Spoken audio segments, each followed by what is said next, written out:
Вітаємо в ефірі Львів Медіа Сергія Брачука, речника Української добровольчої армії «Південь», голову громадської ради при Одеській військовій адміністрації. Пане Сергію, слава Україні! Героям слава, слава Збройним силам, вітаю! Пане Сергію, давайте почнемо з вами обговорення фронту. Напевно, підемо із півдня, очевидно, і бачили кадри палаючої позиції росіян на Лівобережжі. Яка ситуація на Лівобережжі і що ми можемо говорити, в принципі? Ну, по-перше, те, що там палає на лівому березі, це не є якоюсь новиною, хоча, звичайно, якщо є влучання такі, скажімо, досить ефективні, ну, а ефектно воно завжди палає, коли палиться ворог, коли знищується російська наволоч, але найголовніше, коли є влучання, наприклад, пункти управління, влучання у БК, у сховища, те, що ворог може використовувати проти наших військ, і особливо, коли наносить удари або намагається їх наносити по правобережжю, тобто і по Херсону, і прилеглих районах. Ви бачите, тут загалом ще є використання, дуже активне використання авіації, скидання авіаційного озброєння, тобто говоримо за керовані авіаційні бомби. Ну і, власне, повертаючись до лівого берега, найголовніше, що треба сьогодні розуміти, що є певні, скажімо так, дії, які сьогодні відбуваються і на лівому березі в тому числі, але як далі дотримуємося інформаційної тиші, зрозуміло, ці дії, звичайно, пов'язані в тому числі з боєзіткненнями, тому що це війна і різні форми цих боєзіткнень. Ну, наприклад, розвідка ж працює, тому ми розуміємо, що можливо і це. Тим більше знаємо про так звані рейдові дії наших підрозділів, коли захоплюються у полон відповідні особи російських окупантів, і з них треба мати відповідні дані. Ну і, власне, диверсійна робота – це і підриви тих самих складів, про які я сказав, це намагання відсунути максимально, наскільки це сьогодні можливо, російські окупаційні підрозділи саме з території лівого берега, туди далі в глибину території. Тому що ворог дуже активно, до речі, проводить мінування цієї території. Там є певна інформація, яка надходить з російського табору, але я зараз би не хотів про неї говорити, тому що, ну, по-перше, це може бути і російської ПСО кидання, і знову треба розуміти, бо я вже це чув, що начебто там готується жест доброї волі. Будь-який жест доброї волі, він буде узгоджений Збройними силами України. Тобто, коли наше військо говорить про те, що вони мають це зробити, особливо це проявляється в знищенні росіян, тоді це все і буде відбуватися. Тобто, це буде втеча. Жест доброї волі – це вже, ну так, літературно сьогодні прийнято говорити. Тому певні дії є, і найголовніше, що і правий, і лівий берег, вони будуть разом. Хотіла у вас уточнити, тому що пишуть російські ЗМІ та розвідка Британії про те, що на Херсонському напрямку змінився командувач в окупантів. Зокрема, йдеться про генерала-полковника Михаїла Теплінського. Ймовірно, він взяв на себе командування Дніпровським угрупуванням російських військ. І головна мета – це, по суті, не дати прорватися Збройним силам, не дати деокуповувати наші території. Як ви вважаєте, чому змінили командування? І що, можливо, вам більше про це відомо?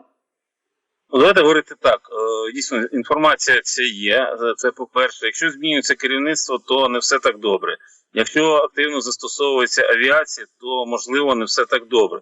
Що стосується генерала Теплінського, він, до речі, уродженець України, він з Донецької області, місто Моспіно, потім закінчив відповідний військовий виш і був командувачем так званих ВДВ Російської Федерації. Тобто десантник, який навчений вести короткі наступальні бої. Чи навчений він обороні, це питання, ну, зрозуміло, що міг в академії засвоювати цю нелегку науку.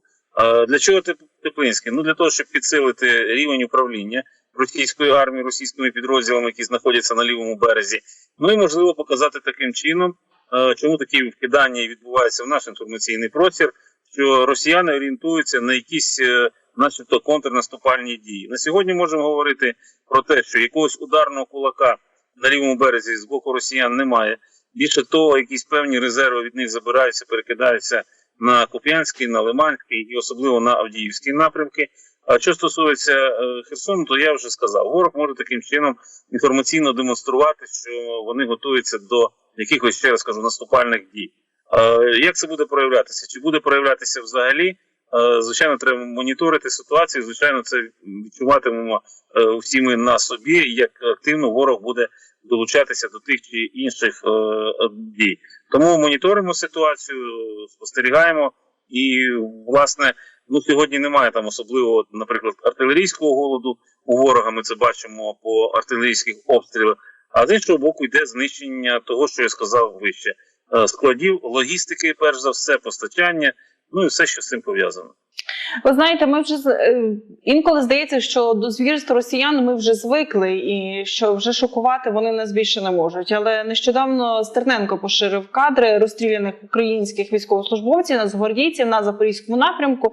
Як ви вважаєте, чому росіяни розстрілюють військовополонених саме на цьому напрямку? Тому що є така думка, аби залякати українську сторону. Але хочу запитатися у вас, і що це взагалі таке відбувається? Що стосується даної інформації, то крім цього джерела, про яке ви сказали, я більше не бачив жодних підтверджень. Це, по-перше, завжди говорю про те, що саме в такій ситуації, саме ця тема, так, мають бути вже відповідні офіційні джерела, це прокоментувати або дати свої визначення. Давайте хоча б згадаємо історію з нашими героями, які були розстріляні, потім це відео опинилося у соціальних мережах. Пам'ятаємо нашого героя, який спокійно, дивлячись ворогові в очі, сказав «Слава Україні!». Так? Була спочатку одна інформація, потім насправді виявилося і було ідентифіковано особу того героя, який, власне, і продемонстрував українську мужність і звитягу у цьому бою з ворогом, коли був безоружний. То ще раз хочу сказати, навіть тоді були офіційні коментарі, але бачите, треба перевіряти, ще раз перевіряти. Ворог вдається до жорстоких дій по відношенню до наших військовополонених, і такі факти дійсно є. Про це говорить навіть така організація міжнародна, як Організація Об'єднаних Націй. Це зафіксовано у їхніх там деяких, як не дивно, на перший погляд, якихось доповідях. І, власне, думаю, що це війде до тих документів, що будуть озвучені з часом під час Міжнародного кримінального суду, під час трибуналу, на якому, сподіваюся, будуть знаходитися російські воєнні злочинці. Дійсно, це намагання залякати, це намагання вплинути, перш за все, психологічно, демонструвати, що дивіться, хто проти вас протистоїть, що не жаліють, до полону не беруть. Я знаю, що як реагують наші хлопці на такі ситуації, ворог навпаки мотивує до холодної помсти. Вона гаряча, але вона холодна, тому що хочеться знищити щонайбільше ворогів. А як елемент психологічного тиску, можливо, поодинокі якісь випадки бувають, що там когось це, знаєте, емоційно на нього вплинуло, але переважно більшість все-таки готова до бою, і ми дотримуємося, до речі, хочу сказати, наскільки це б не було важко, але хочу це особливо підкреслити, ми дотримуємось усіх правил поведінки під час війни, усіх міжнародних конвенцій. Ворог хоче викликати в тому числі і нас на подібні відповіді, щоб потім демонструвати це, що, мовляв, українці розстрілюють полонених. Власне, до цього не доходить ситуація, як би не хотілося. А мені здається, що насправді такі відео і не просто так з'являються у просторі соціальних мережах. Цей елемент тиску на цивільних, такі відео, фотографії, тому що цивільні це доволі близько сприймають і доволі боляче. Як елемент є така думка, що це, росіяни чомусь собі так вважають, що це має підштовхнути цивільних, аби цивільні почали публічно говорити, що пора закінчувати. Пора й сідати за переговори. Як ви вважаєте, чи ми ще можемо розглядати, що такі, на жаль, звірства – це елемент тиску і на цивільних? І зараз воно повторюється, коли знову Путін і Шойгу заговорили про якісь там перемовини. Звичайно, будь-які психологічні, емоційні моменти, вони впливають на громадянське суспільство. Дехто з людей до цього часу, неможливо, точно не розуміє, що триває війна, і вона не десь далеко, це не АТО, це повномасштабка, і вона дійшла до кожної фактично нашої сім'ї. Звичайно, так, підштовхувати суспільство до певних дій, створювати інформаційний фон, найголовніше емоційний. Так? Тобто завдання викликати на емоції. Які емоції, відповідно, ми бачимо, тому що про перемовини заявляв і Пуйло, коли він був у Китаї. До речі, символічно там його обкладали квітками, потім квітками обклали також і Шойгу, знову таки у Китаї, і він повторює цю тезу про те, що мусять бути якісь перемовини. Ну і якісь там нові страшилки паралельно видумують про те, що, наприклад, там біологічна зброя знову буде використовуватися і так далі і тому подібне. Тут вже створюється інформаційне алібі про те, що можлива провокація з боку росіян, а власне звинуватити цьому українцям. Тому, звичайно, на емоції, звичайно, намагання вивести на перемовини. Я не знаю, чесно кажучи, на кого це все розраховано, тому що жодних перемовин з ворогом не буде до головного моменту. Це росіяни мають піти з нашої української землі, вийти на кордони 91-го року, і лише тоді, можливо, за певних умов, і головне, за участі країн-гарантів, буде проведено відповідні перемовини, які підійматимуть основні питання: репарацій, повернення полонених, відшкодування Росії усіх тих збитків, які вони нам надали за час війни, ну і так далі, тому подібне. Але спочатку виведення військ. Це найголовніше. Без цього нічого не буде. Тому і говорять про жести доброї волі. Вони мусять піти не лише з лівого берега Херсонщини. Вони мусять піти з Донецької, Луганської, Запорізької областей. Ще раз кажу, це повернення до кордонів 91-го року. Не може бути повернення до ситуації 24 лютого 22-го року. Ми ж прекрасно розуміємо, що навіть виженемо їх за кордони державні, вже буде наш і повернутий Донецьк, Луганськ, а ворог все рівно буде готуватися. Тут ще роботи досить багато, і в тому числі на прикордонні російському, але там буде працювати повстанський рух російський, він сьогодні є, він зароджується. У мене немає завищених очікувань від нього, але ці організації, ці підрозділи, вони є сформовані, вони б'ються. А ми знаємо, росіян, їх треба лише підпалити, але підпалити треба добряче. Нехай працюють, визволяють свою батьківщину від режиму бункерного діда. Ну, очевидно, так. Ми не можемо сказати, що все, що робиться в Росії, це діло самих росіян, тому що воно потім відображається на нас. Але, як ви добре кажете, хай вони самі наводять лад в себе країні. Їм треба просто допомогти це все, процитую вас, підпалити. Давайте уточнимо про Чорне море. Ми з вами символічно сьогодні спілкуємося в День Чорного моря. Це всі знають, як важливо для України Чорне море, не тільки географічно, але й в плані цілісності нашої держави. Але яка ситуація зараз в Чорному морі, що ви можете сказати? Ну, по-перше, ми говоримо, що сьогодні дійсно День Чорного моря, і воно штормить. Воно не дуже приємне для окупантів, і це вже протягом повномасштабки так воно відбувається. Періодично той Чорноморський бісовський флот ганяє, з допомогою підрозділів наших сил оборони, наших спеціальних структур. Вони передислоковуються відповідно після донесення ударів до Новоросійська, до Керчі, до Феодосії, і навіть вже собі планують там базу в Очамчирі, це Абхазія, територія, шматочок території тимчасово окупований Грузії. Сьогодні в морі мало кораблів, сьогодні немає ракетоносіїв, тому що штормить і вони заведені до пунктів базування. Я не думаю, що, наприклад, цей шторм може бути на заваді нанесенню якихось наших ударів по ворогові, але про це не будемо говорити, краще про це розкажемо вже за підсумками цих ударів.